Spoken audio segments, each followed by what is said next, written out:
The return to Middle-earth is finally here, and I am a week late.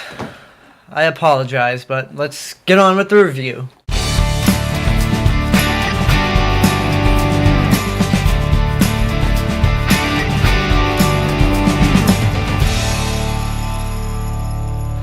So The Hobbit, as everyone knows, is a prequel, sort of prequel to the Lord of the Rings trilogy, which needs no introduction. It's one of the greatest trilogies ever made.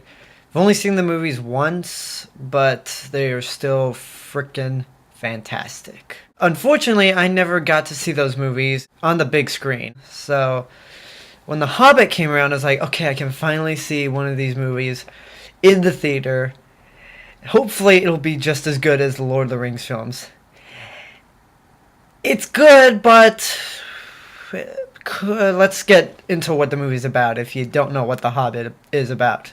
So The Hobbit, An Unexpected Journey, basically follows the adventures of Bilbo Baggins, 60 years before the events of Fellowship of the Ring and the entire Lord of the Rings trilogy. Bilbo accompanies Gandalf the Grey and 13 dwarves who are really determined to take their homeland back from the dragon Smaug. Now, this movie is one of 3 films in a series, in a new trilogy, basically. And the reason I should bring this up and why it brings a little concern into me is because a while back I bought the Lord of the Rings book series, and it came with The Hobbit. It's sort of in preparation for this movie.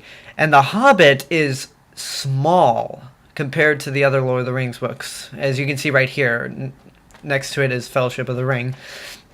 And I was thinking to myself, how are they going to make a book that's smaller than any of the Lord of the Rings books into 3 movies? And maybe it's just because it's the first movie, but I don't really see how they can make that small of a book into 3 movies, with the first one being 2 hours and 40 minutes. So, saying that, there are parts in the movie that feel very, very stretched out. Mainly, probably in the first hour.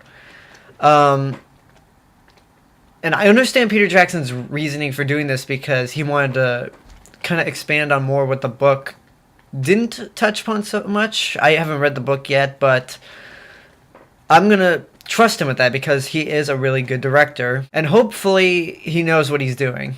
However, this reasoning brings up another problem I have with the movie, is that for wanting to bring more focus to other characters, it loses a bit of focus on Bilbo, who, for a movie being called The Hobbit, there were points where I forgot there was actually a Hobbit in this movie. And as for the length, the movie's 2 hours and 40 minutes long. That's shorter than any of the Lord of the Rings movies, but still feels long. But that's a problem I had with the Lord of the Rings films anyway, so not really going to complain about the length.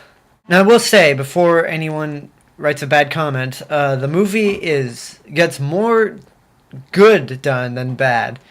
The performances are really good. Martin Freeman, who is Watson on Sherlock, is really good as Bilbo. Even though the movie seems to take some focus away from him at times, he's still a really good Bilbo Baggins.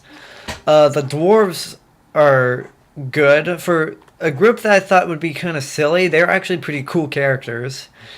Sir Ian McKellen is always good as Gandalf, as he was in the Lord of the Rings movies. And another guy who's really good from the Lord of the Rings movies in this movie is Andy Serkis as Gollum. I mean, since technology has gotten really good, especially after Avatar, Gollum looks incredible.